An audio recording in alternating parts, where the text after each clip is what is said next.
Chapter 23. Children of the Forest. As he stepped into the temple, Link was sure he could feel some lingering presence of those who'd once dwelled within. The entrance hall was small, damp, and dark, with only a few rays of sunlight managing to squeeze through the tangled mesh of vines that clung to the windows.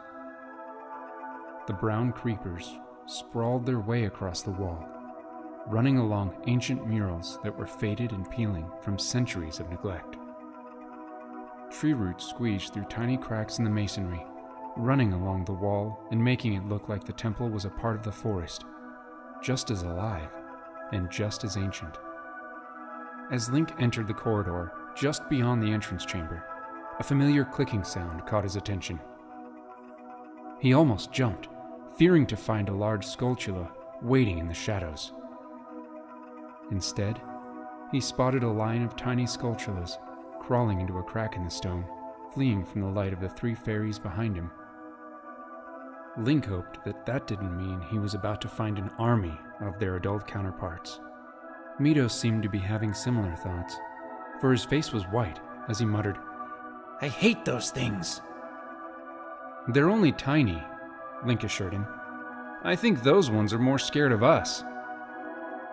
Link still vividly remembered Mido screaming and running back up the tunnel beneath the great Deku tree, fleeing from the pincers of a fully grown skulltula.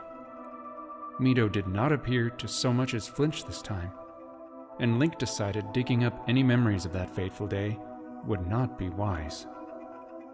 "I've seen how big they can get," Mido said. He looked back up, frowning at Link. "That Sheikah lady, she called you Link, didn't she?" Link didn't answer immediately. He knew where this was going and wasn't convinced he was ready for it. Before Link could think of something to say, Mido shook his head, looking far more solemn than Link ever remembered. "No, Link was a Kokiri, but..." His words trailed off as his eyes settled on Navi. Recognition kindled in those eyes like the stirred embers of a fire, and Link knew there would be no escaping the inevitable question that came next. "You're Link's fairy, Navi, right?" Link and Navi exchanged glances, both certain there was little point in lying. "Yeah," Navi answered. "I am." "Then..." Link could see the boy was doing some serious thinking. A flash of fear flickered in his eyes, and he shook his head. "Then... you are Link?" Link didn't fail to notice Navi's imploring look. Trusting her judgment, he nodded slowly. "Yeah," he managed, fearing what would have come of this revelation. For a moment, he held his breath, waiting for Mido to yell at him, to tell him it was his fault the Kokiri had been torn from their homes, and that it was his fault Saria had been captured. In a way, he'd be right, too. The Kokiri's exile from their home was his fault, but Link intended to fix that, though he had no idea how. To Link's great surprise, there was no sudden outburst of anger, no sudden temper tantrums, or any attempts to either kick or punch at him. If anything, Mido looked remorseful. "But..." Mido's voice cracked, and Link was even more unnerved by how much the boy had changed. "How come you're so tall? Good grief. Did you take some kind of growth potion or something?" "No, it's me, Mido," Link replied quietly. Inwardly, he was still bracing for the backlash he expected to come. "I don't know how I became this tall. I think..." He struggled for an explanation, and then tried. "It was some sort of spell. As far as I know, it can't be undone." "A spell?" Link could hear the confusion in Mido's voice. "You mean, like the Sheikah use?" "Yeah," Link affirmed, deciding to stick to that idea. "Like the Sheikah use." It seemed the only explanation he could give without going into detail about what happened at the Temple of Time, an experience that Link was not willing to discuss. Mido stared at him for some time, and Link wondered just how he would react. Would he be angry? blaming him for Saria's capture and for the state of the forest. To Link's surprise, the boy sighed, looking down at his worn shoes. I didn't believe it at first, Mido mumbled. He looked up, his voice becoming clearer. It's been so long, and so much happened after you left. I thought you were dead. We all did. I don't think Saria ever forgave me for telling you to leave and exiling you. Or for the things I said. Mido, Link said softly. Please, stop. Link swallowed a lump in his throat. He needed to focus. Reminiscing on the past would not help them now. Mido regarded him silently. There was no malice in his eyes, and no sign of the bully that had once tried to make Link's life so miserable. I'm sure Saria forgave you, Link told him, finding the words hard to say. She would never hate you for what you did. Mido just bit his lip and stared solemnly at the ground. Navi broke the solemn silence for them. Come on, we have to find Saria. Mido nodded, walking in silence towards an archway at the far end of the hall that led into the large octagonal room. Tree roots and vines crept through the broken slabs of stone and along the walls.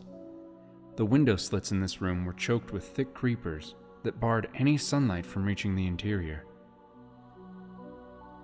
The ancient carvings that adorned the walls, many of them faded and cracked, were smeared with centuries of dust. Not many of the murals were intact. The passage of time had cracked and worn away most of them.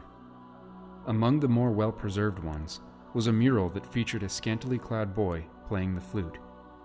He stood behind a campfire, other children dancing around it, some with drums, wearing nothing more than what Link thought were skirts made from feathers. A few wore masks that looked like giant leaves draped across their faces.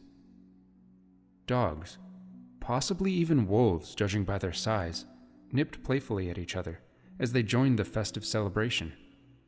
What the people in the carvings were celebrating, Link did not know. Other murals depicted children wielding spears and boomerangs. One group bore bows and were in pursuit of a herd of deer. 2 wolves were nipping at the deer, ahead of the children chasing the animal, and Link realized the mural was depicting a hunt.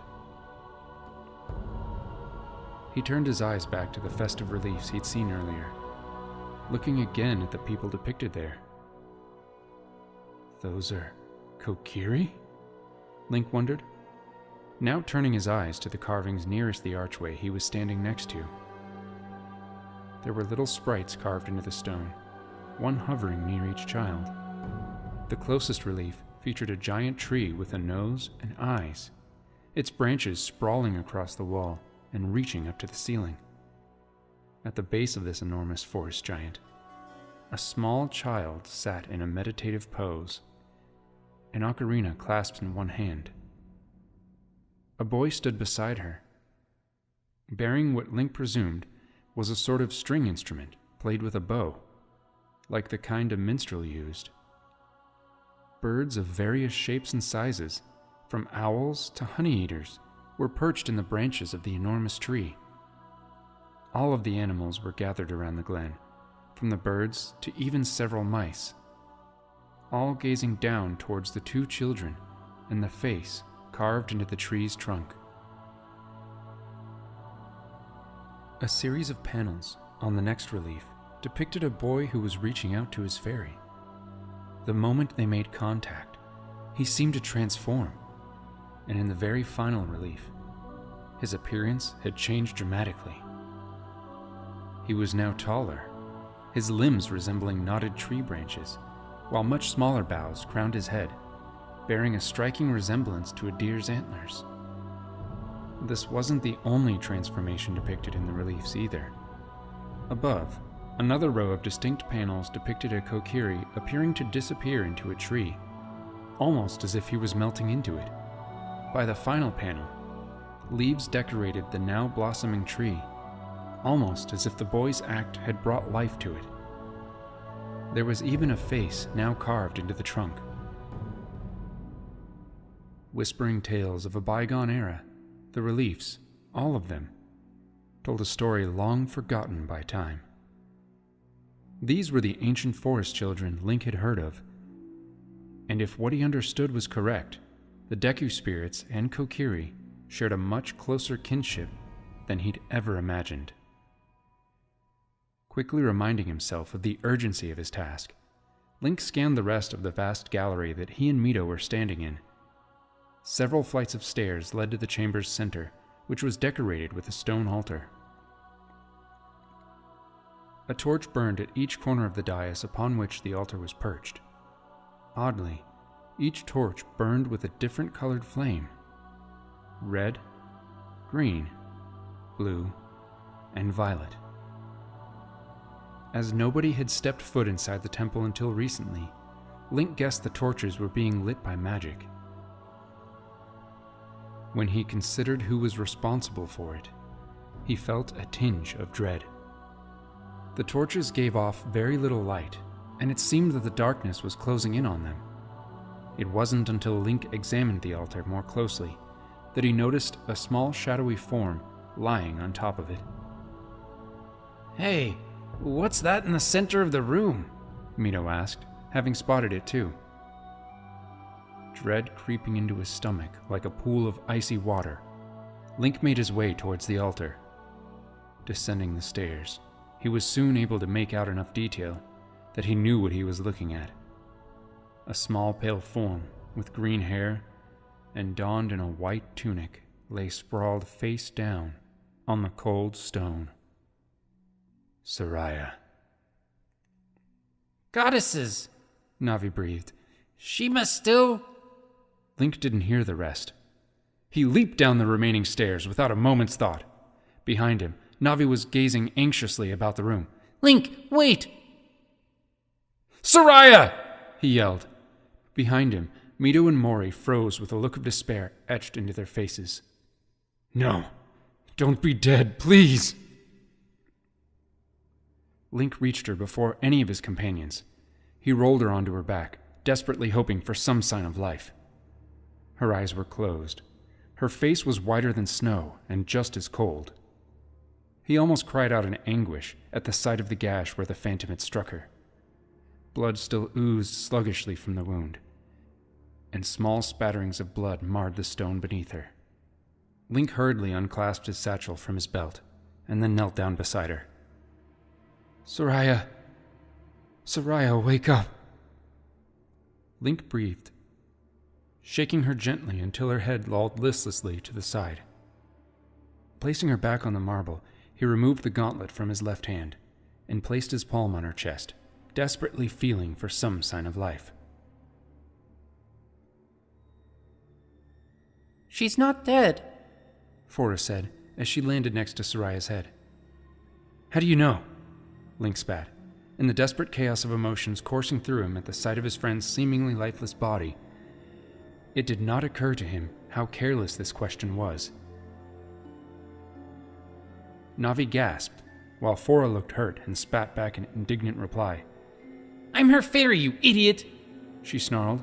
"Or did you forget what that means?" It would have been easier had either fairy just slapped him. Link looked away from them, shame burning through him. "How could you say that, Link?"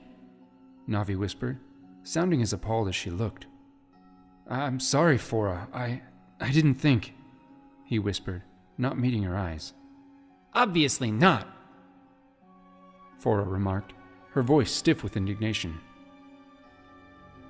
The remark irked Link, but knowing he deserved it, he offered no reply. "What's wrong with her?" Mido asked, rushing up to Saria's side. He gave no notice of the altercation between Link and Fora. "I don't know," Link replied. He looked at Navi for any ideas, but she shook her head, flying over to Saria and landing on her forehead, close to the injury left by the phantom. "It's not serious," Navi said. "But there's something else at work here. Some kind of magic, and it's feeding off her life force," Navi said. "I can barely feel it, but it's there." "I can sense it too," Fora whispered. She's getting weaker. What is that thing doing to her? Will you be all right, Fora? Navi asked, looking up at the fairy, as though expecting her to faint at any moment. Fora nodded. I think so. Link didn't like how uncertain the fairy sounded. Maybe she could help Saria, Navi suggested. or perhaps her proximity to whatever is cursing this temple is affecting her. None of us are affected, Mido pointed out skeptically. Saria has a keener awareness of spirits than the rest of us, Fora reasoned. Maybe she'll be better once we get her to safety. Did Saria ever tell you what the curse was? Link asked Fora, thankful that she seemed to have forgiven him for his outburst. He suspected it was Ganondorf's phantom, but for all they knew, it could just be making sure that no one found or destroyed the source of that taint. No, Fora shook her head. but she did say there was something in this temple that can help us. I'm not sure if it's still there, and if it is, the demon isn't going to make it easy for us to reach it. She flew to join Navi, her eyes pained as she stared at the blood staining Saria's cheek. There's something else going on too, Fora whispered. I can hear Saria's thoughts, but I cannot reach her. Link frowned. What do you mean? She dreams, Fora answered. She speaks to someone, and I think there is a second too. One I am certain is the phantom. The other I do not recognize. Navi? Link asked, hoping she'd have some idea of what was going on. It sounded like telepathy, but Link couldn't discern its significance. Nor, it seemed, could Navi, for she just shook her head. Link glanced at Mido, realizing the boy had retrieved a cloth and bandage from his bag.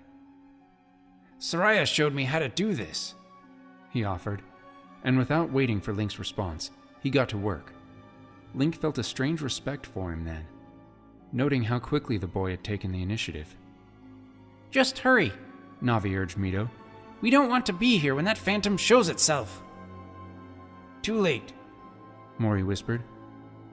That was when Link heard a familiar clanking of armor echoing off the stones behind him. He spun around, reaching for his sword, and spotted the Ganondorf look-alike standing at the bottom of the stairs. How did he get so close? The figure clad in black armor never removed his mask, and all Link could see was the malevolence burning in his yellow eyes. Instantly, Link moved to stand between Mido and the phantom. The boy had halted in his efforts to clean and bandage Saria's injury, but at Fora's urgent whisper, he quickly continued working. I wouldn't be overly concerned about your friend, the phantom said, gesturing towards the altar. She is still very much alive. For now. What have you done to her? Link demanded. My master has need of her for a greater purpose, the Gerudo explained simply. Link's blood chilled as he wondered exactly what this purpose was. He stared down at Saria's form, and then back up to see the look-alike was staring at her too. All Link's instincts told him to attack, to run at the monster that had hurt his friend and strike it down. It was a near thing. He would have, but as he tightened his grip on the hilt of his sword, Navi glared warningly at him. Her meaning was clear enough. Not until we know what we're dealing with. This thing had knocked out one Sheikah and injured another. That alone called for caution. You mean Ganondorf? Link asked. Ganondorf, the phantom laughed. It was a chilling sound, about as pleasant as a re-dead scream. No. The Gerudo King is merely a vessel, an instrument of the Demon King's will. Ganon is the one true god of Hyrule. A god? Navi choked. Her laughter was stillborn and died on her lips. Ganondorf is no god. Ignorant creature. Your kind has always been so sure that the goddesses blessed them with such a wealth of knowledge. You are no different from the Hylians in that regard. My master heralds from a race older than Hyrule itself, driven into exile by the same ones who created your world. Of course, you knew that, didn't you? Wait, there are other deities out there, apart from the three who created the Triforce? That wasn't important right now, Link told himself. He had to help Saria, which meant stopping whatever this thing was doing to her. Who are you? Link asked, gripping his sword so tightly his fingers were numb.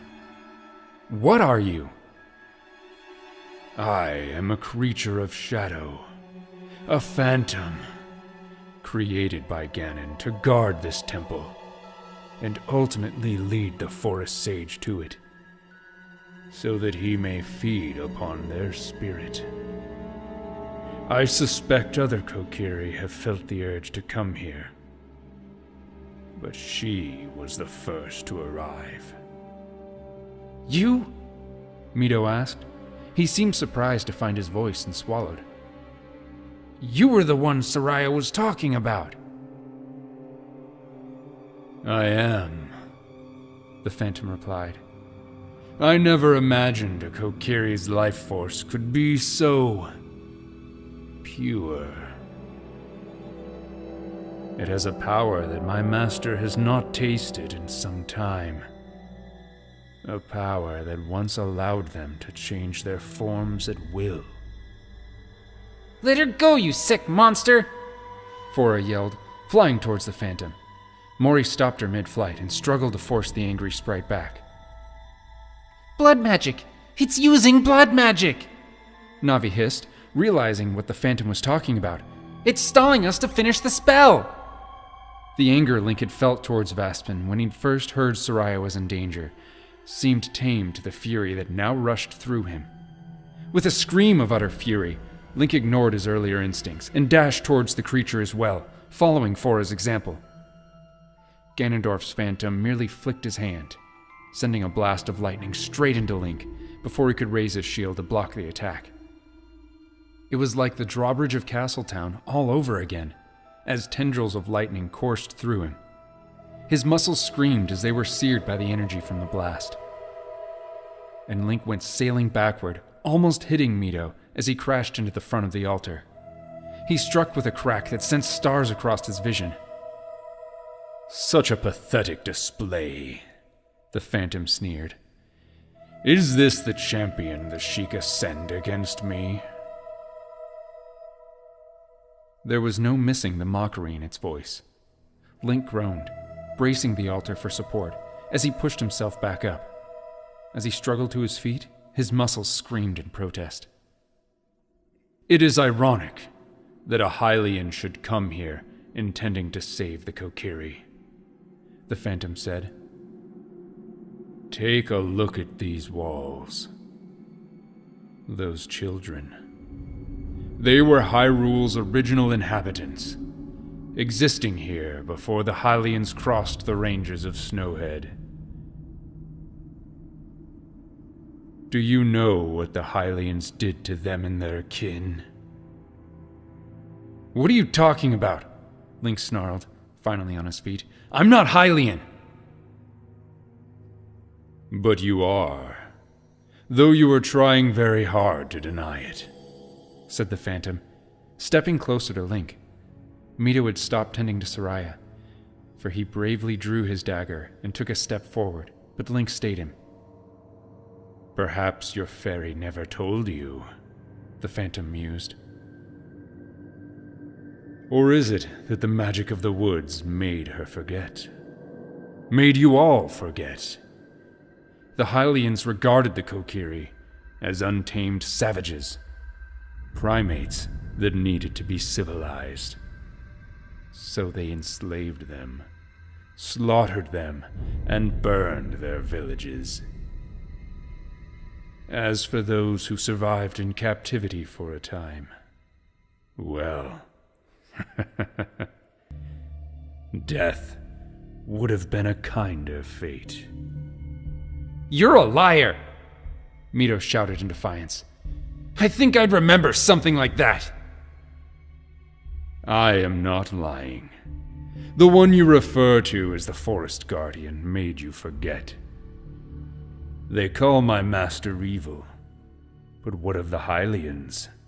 The chosen race of the goddesses, exalted to a place above all other sentient life. Was what they did not evil?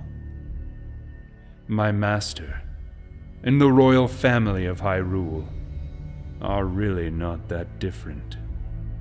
There is no pure evil or good. Darkness exists in all living things, including you.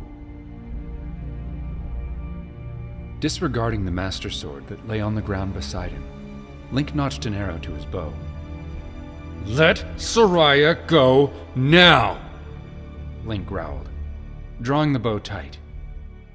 He was glad that Sheik had given him some practice a few days ago. When he let the arrow fly, it struck the phantom square in the mask. The phantom merely flinched, reached a hand to his face, and yanked the arrow out of his head. Link stared in dismay. The phantom was unhurt despite taking an arrow to its face. How do I harm a shadow? The answer came to him as he remembered the light medallion on the belt of sages. Link! Navi's warning alerted him to the 4 ghosts that had appeared in the gallery. Phantom Ganondorf turned slightly, still keeping Link in view. Finish them, he ordered the ghosts. Once the ritual is complete, kill the 2 Sheikah outside and the Kokiri with them. Just then, Fora fainted, slumping against Saria. Link, I don't think Saria has much longer, Navi yelled, flying atop the altar next to Fora. Knowing he was running out of time, Link forced himself to stay calm as he eyed the ghosts. Their robes and a cowl obscured their faces, and all he could see was their glowing eyes. Each one held a lantern with a flame that matched the colors of the torches around the altar. Poes, Navi warned.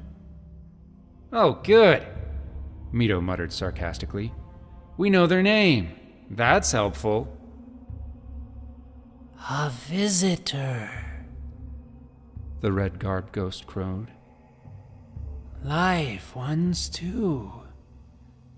Long has it been since the living lurked these halls.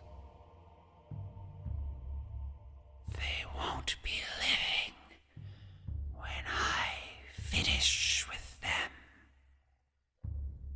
The purple-clad ghost laughed. Quiet, Meg. The first ghost snapped irritably. You defile this temple with your presence, Hylian. The green-clad ghost snarled, pointing an accusing finger at him, her gloved hand trembling. What kind of spirits are these? He wondered briefly. The way the light danced off their cowls made them seem far less wraith-like than he'd expected.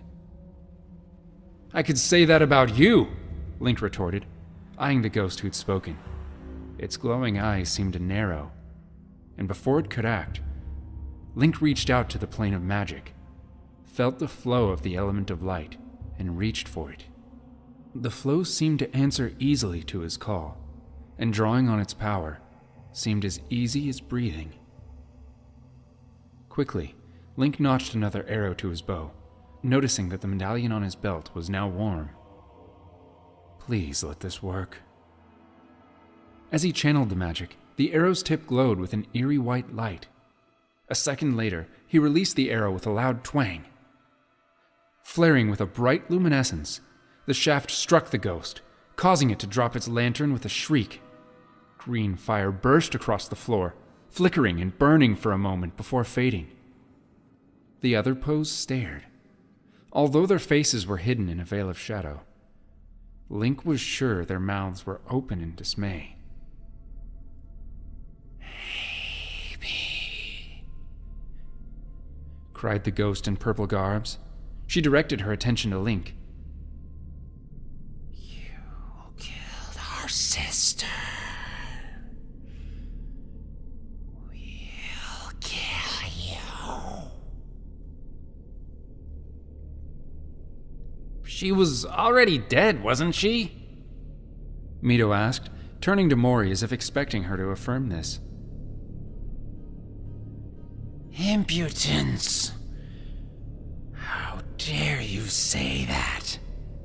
One of the ghosts yelled. She shot a blast of fire towards Mido, who ran out of the way.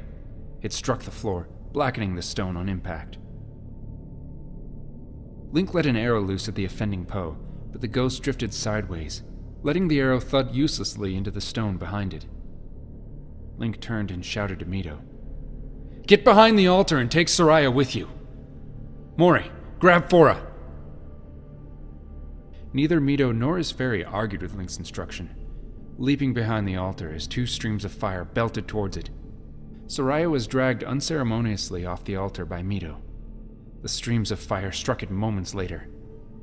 Link leaped out of the way as the stream of purple fire was unleashed by one Poe. The blast struck the stone near Link, sending him flying into the air and crashing into the altar for the second time. He vaguely noticed a jet of blue flame fly over his head. The red ghost was now gliding over to him, eyes fixed hungrily on him. Link rolled to grab the Master Sword, but just as he grabbed it, the ghost plunged its free hand onto his chest. An icy pain lanced through him, and his heart was agony as the ghost's hand went into his chest. There was no time to contemplate how it was doing that. The icy pain was spreading, shooting down his arm, as Link thought his heart would burst if it beat much faster. Link! Screamed Navi. The light medallion grew warmer, until Link was sure it would sear his skin. He'd be dead before that happened. Seeing the Master Sword just out of reach, he desperately clawed at the hilt. In ages past, this was the Kokiri's tomb, the ghost whispered. And soon, it will be yours. Look out! At Navi's shout, Link turned and saw Mido throw the Kokiri sword into the Poe. The ghost saw this, quickly withdrawing its hand from Link's chest, and glided away from the makeshift projectile. Link rolled, narrowly avoiding the Kokiri sword that clattered noisily where he'd been lying but moments before. Thanks, Mido. You nearly skewered me. Link struggled onto all fours, still gasping as his racing heart slowed to a less dangerous pace. The red ghost was moving forward again. As the specter raised its hand to finish what it started, Link grabbed the Master Sword, seized the currents of magic again, and thrust the blade into the Poe. The Poe screamed, erupting in a ball of red flames. Link jumped, avoiding the blaze that scorched the specter. Joelle! The remaining ghosts shouted in unison. They sent two blasts of fire towards Mido, who ran back behind the altar before either ball of fire could hit him. Then, with a laugh, both ghosts disappeared. Where did they go? Link asked nobody in particular. That was when he noticed white lines appearing in the stone in front of him, shaping themselves into runes that looked as though they were burnt into the stones themselves. They were arranged in a circle, and Link leaped back as a bar of light shot out from the runes, shaping itself into a translucent white window. A Stalfos stepped through the light and into the room. Portals! Navi exclaimed. Link darted back towards the center of the room as 6 more portals appeared in the gallery. He flung the Master Sword against the altar and reached for his bow. Before he could notch an arrow, the nearest Stalfos was on him. Link kicked the skeleton away from the platform as he grasped the Master Sword and brought it straight through the skeleton's neck. By now, the other skeletons were jumping onto the platform. One ran at Mido, who ducked beneath its large blade and hacked off one of its legs, causing the creature to fall. "Sever its head!" Link yelled as he blocked the blade from another skeleton. Mido obeyed, chopping the skeleton's head off so that it went limp. Then a second monster plunged its sword towards him. Mido yelped, the Kokiri sword meeting the skeleton's blade. The latter struck Mido's sword so hard it was sent flying out of his hand. Mido grabbed the nearest object he could find, a femur bone, while Mori distracted the undead by flying straight through one eye, causing it to stumble backward in apparent shock. "Hey, I have a bone to pick with you!" Mido shouted at the skeleton as Mori whizzed out its other eye, looking stunned. Mido jumped forward, crashing the femur bone straight into the undead's skull, knocking the hapless undead to the floor. The glowing eyes dimmed before Mido retrieved the Kokiri sword and severed its head. That's the best you can come up with? I have a bone to pick with you? Really? Mori asked. If I have to put up with this for long, I will get annoyed, Mido. Ignoring Mido and Mori, Link swung his sword straight through the head of a third skeleton. A loud clang rang through the air as the blades met with a spray of sparks. A second skeleton thrust its sword toward his abdomen. Link gasped, bringing his shield and blocking it just in time. Mido struck one skeleton from behind, giving Link a chance to cleave the undead's head from its shoulders. Another skeleton cleaved its jagged blade through the air, swinging it towards Mido's throat. Link gasped, leaping forward to knock the blade away. He didn't make it. Instead, Mido stumbled backward, the blade coming within an inch of his neck. Link knocked the skeleton's blade aside before it could strike again, and then sent its head flying from its shoulders. The other skeletons fled for the doors upon seeing their fallen companion. Link ignored them and turned to Mido. "Are you all right?" "Yeah, thanks, Deku Scrub," he gasped. "Nice to know someone taught you how to fight." Smiling at the comment, Link sheathed his sword and reached out his hand. "You can thank Forens once he wakes up." He managed to sound confident, despite knowing how grim their chances were. "Yeah," Mido said, grabbing Link's hand and getting to his feet. "I guess I can." They walked back over to Saria. She was still cold, her lips now a tinge of blue. Link picked her up, feeling for a pulse. Her heartbeat was faint and slow, but it was still there, still fighting whatever it was the Phantom was doing to her. "We have to get her help," Link said, picking up the listless Kokiri. "We can still get her to Sheik and Rin," Navi suggested. She paused, hovering above the girl. Link quickly cast his eyes about the dimly lit interior of the hall, but they were its only occupants. Cradling Saria, he bolted up the stairs, Mido behind him. He ran towards the archway and barely noticed something rather peculiar about it. The surrounding air was shimmering, and a veil of faint blue energy stretched across the entire archway, rippling like a curtain disturbed in a breeze. It was almost completely transparent, and with so little light, Link didn't see it until he ran straight into it. A loud crack echoed through the air as Link hit the barrier. It was as if a pulse of lightning had struck him, and he was knocked backward, losing his hold on Saria and crashing into the stone steps. Mido stopped a few feet from the barrier, his expression both alarmed and bewildered. "Link, are you all right?" Navi yelled. Mido ran to Saria's side, kneeling beside her while Link gritted his teeth at the pain in his left shoulder and dragged himself into a kneeling position. "What was that?" Mido asked. Whether that was meant for himself or the two fairies, Link wasn't sure. Before any of them could say more, a cackling laugh came from behind. The two remaining ghosts were gliding up the steps. "You didn't think our master you escape so easily, did you? The blue ghost taunted him. She waved her free hand in the air, a wave of blue fire erupting in front of her, rippling towards Link. He rolled out of the way, ignoring his arms aching in protest as he pushed himself up. Almost instinctively, Link reached out in his mind to channel a spell of light, feeling the currents of magic flow into him. He drew far more magic than he meant to, and its current surged through him, invigorating him. Too much, Link realized belatedly. A bolt of lightning erupted in front of him, white tendrils streaking straight into the blue-garbed ghost, which shrieked in pain. Link might have found this far more spectacular if he was not rendered momentarily blind by the light of his own spell. He cried out in pain and slid sideways, slipping off the lip of the stair he was perched upon and onto the next one. Fortune spared him the embarrassment of tumbling all the way down the flight of stairs. Good grief! Were you trying to aim at the Poe or yourself?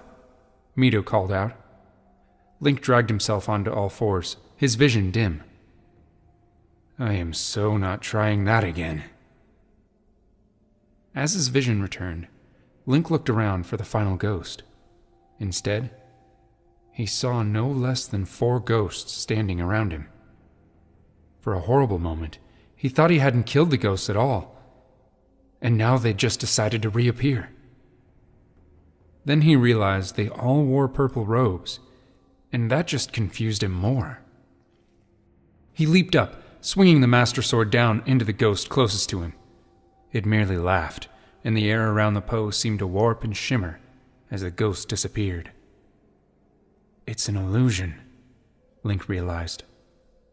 Beth, Joelle, Amy, you killed my sisters. You call yourself good. They say you're the hero of time. But you are a killer. A murderer. Link tried to ignore the voice cackling in his head. I only did it because I had to. They left me no choice, he rasped. There is always a choice, the ghost replied. Link hacked at the second ghost to his right.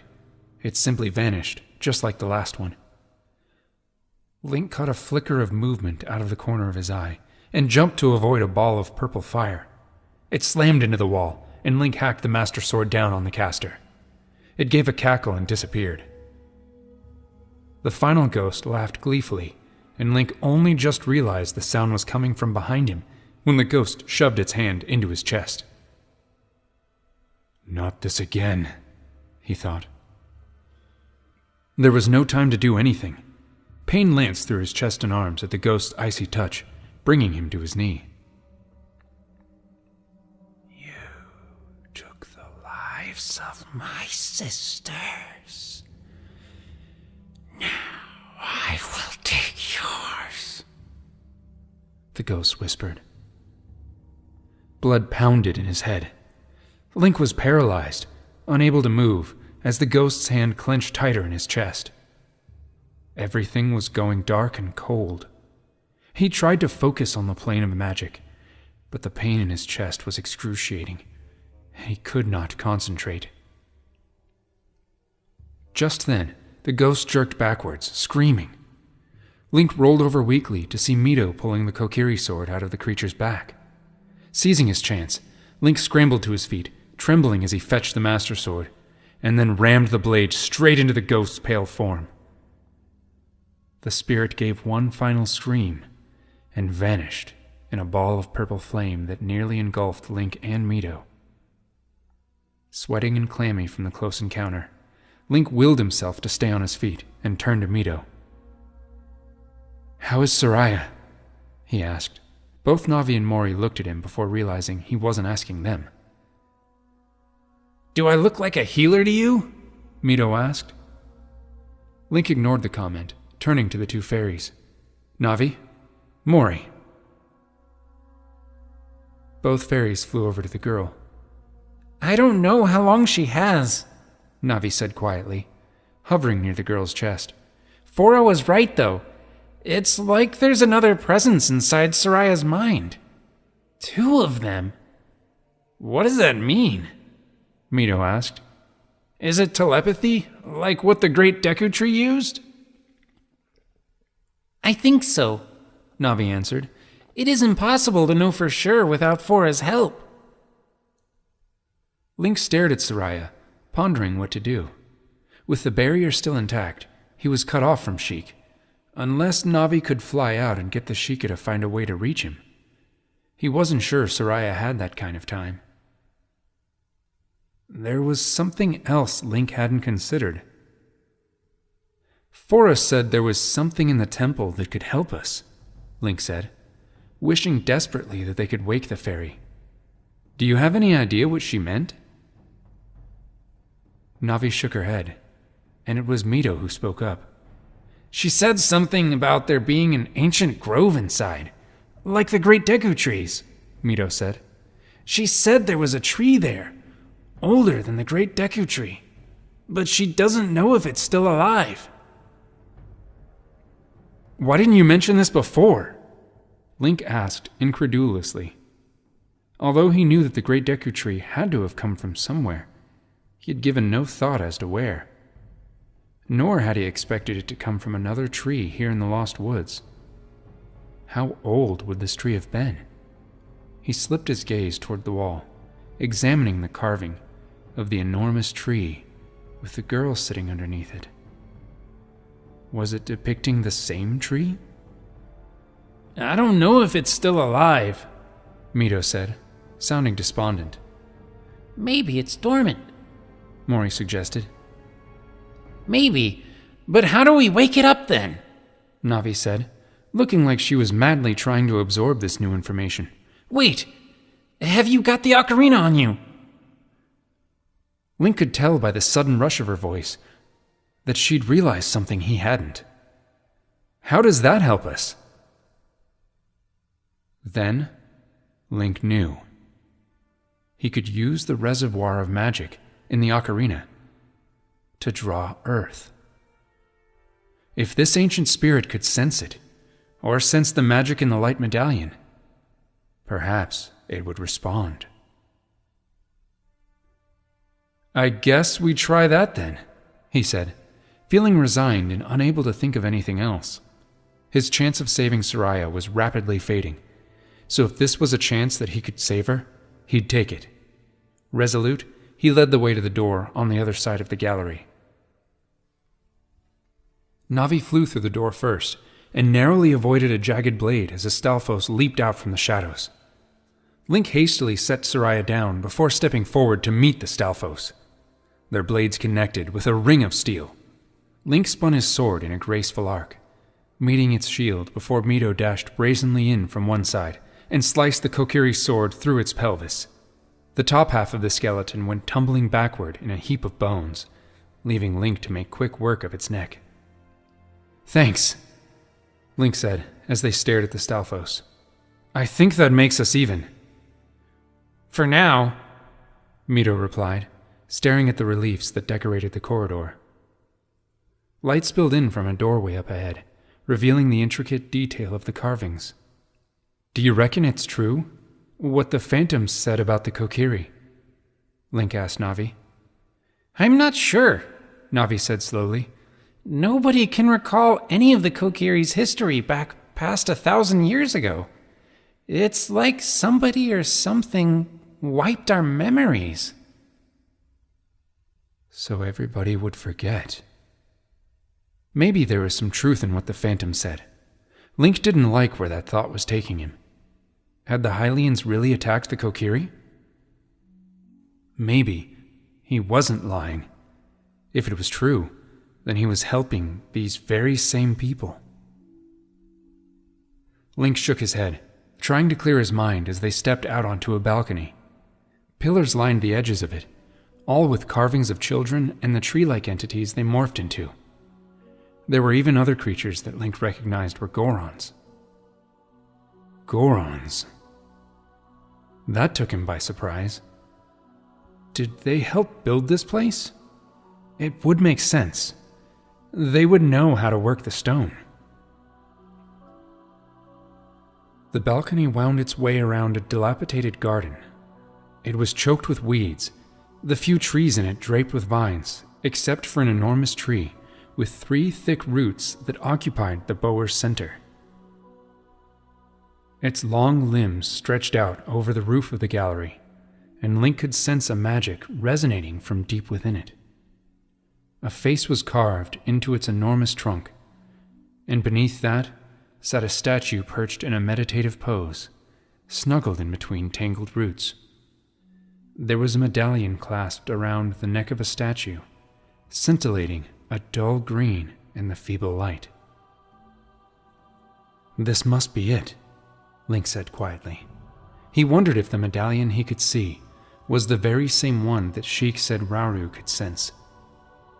Link only noticed the statue and the medallion for a moment, before a noise startled him. Standing beside one of the roots of the tree, and almost hidden beside the enormous gnarled root, was the Phantom's horse. How did it get in here? Mido wondered aloud. No idea, replied Link, just hoping the Phantom Ganondorf itself was not nearby. He told the 2 fairies to keep an eye out in case it should return. He placed Saria down in front of the seated statue and reached for the medallion. Just then, he felt a consciousness touch his mind, ancient and powerful. I had wondered when we would meet, friend of Saria. Welcome to my grove. Or rather, what remains of it. You and your companions are safe here, for the moment. Saria has spoken much of you. Link froze, gazing up at the face of the giant tree. He was so close to the massive trunk that he could not make out more than the nose. The shock of realizing the ancient sentinel was alive and speaking to him stilled him into silence. That tree! It just spoke! Navi gasped, echoing his astonishment. It's not dormant at all! Who are you? Link asked apprehensively. Has it been so long that those who claim kinship with me do not recognize me? The ancient voice boomed again. I'm sorry, Link offered, not sure what else to say. Your ignorance is unsurprising, the elder tree answered, with no hint of affront. But you have been known to me, Link. Indeed. When you carried that gem Saria gave you, a gem made by the first sage, I was with you. A part of me, a mere memory of who I was, remains in that emerald. It was I who sought to reach you in your dreams, where the veil between the worlds of spirit and mortal is yet thinnest. It was I who sought to comfort you through the trials you have endured. Do you not recall that?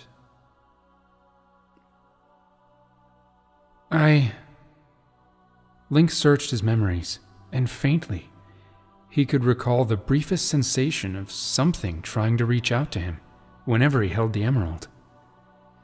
But reaching it in his dreams?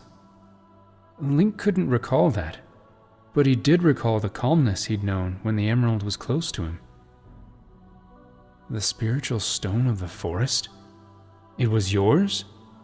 Then... Link paused, considering something that he thought couldn't be possible. Then, you knew who the first sages were? Knew them. I was one of them, the sage of the forest. What? You're a sage? Navi asked, incredulous. I was, but now no longer. What do you mean, no longer? Mido asked, sounding as if he wasn't quite sure he believed what he was hearing. When the first sage of the forest merged his spirit with mine, I absorbed both his powers and memories. From that point on, I became known as the Elder Tree. My descendant, the one you referred to as the ancient forest guardian, was created by the same means, by one of the descendants of the first sage. How did that happen? Mido asked, then sounding suddenly uncertain. Does that mean Saria has to do that too? Link frowned, not liking that idea. He'd gone through too much already, seen too much change, to want to have Saria's friendship snatched by him. The flow of time is cruel. Recalling Sheik's words, Link shivered. She was right, though. It flowed ever onward, eroding and reshaping the world around it. He could try and swim against the current as he had, only to be swept under by its relentless pull. Or he could travel with it. Pain pulsed deep inside his heart as he realized what this meant. He glanced down at Saria's pale form, wishing he could change everything that had happened, but knowing that he couldn't. Not now, and likely not ever. Fear not. Your friend does not need to follow the path her ancestors took to protect their race, the Elder Tree answered. Cursed as I am, I can no longer help her to undergo that transformation. What do you mean? Link asked, as yet another understanding dawned on him. If the Elder Tree spoke the truth, and he had no reason to doubt it, then what he had suspected since seeing the carvings in the temple was true. The bond between the Deku spirits and the Kokiri was no mere happenstance. The Deku spirits had become what they were because the Kokiri had chosen to bond with them. Can't you help us? Then reluctantly he asked, Are you dying? It would be just his luck. Always too late to save what was dearest to him. The curse placed on me by the Servant of Shadows has worked its corrupting influence, eroding what remains of my memory and power, as surely as water erodes the bed of a river. Unless the curse is broken, I will indeed die. But for now, Hylian, I will aid you as much as I can. Hylian? That comment struck Link, and deaf to the rest of the Elder Tree's words, he felt a sudden irrational rush of anger. I am not a Hylian! Link almost shouted that aloud, stopping only because he did not want Mido to think he was crazy. Then, as some hesitant part of his mind chose to face a truth Link wanted so desperately to deny, but could not. Am I?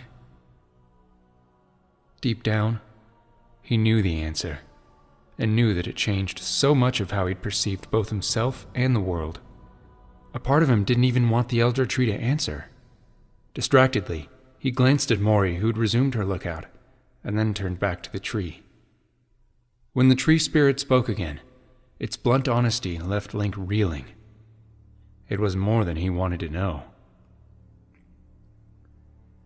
Though raised as a Kokiri by my successor, the great Deku Tree, and those under his care, you were born of noble blood. You were brought to the woods by your mother to protect you from the ones who would do you harm. She perished before the forest children could save her. You are indeed Hylian. No doubt, your fairy companion already suspected this. Link looked over at Navi, who was looking stunned. You knew? He stammered. This shouldn't have been a surprise to him. Mido and his friends, and indeed most of the Kokiri, had suspected that he was different. Physically, he had looked unusual for a Kokiri. Try as he might, Link knew he could no longer deny this truth. He wasn't a Kokiri, and somewhere deep down, he'd always suspected that there was a reason he was different. It had been easy to deny it, but now, confronted by the truth, he knew he couldn't. Still, he wished Navi could have said something. What? No, of course I didn't know. She looked shocked.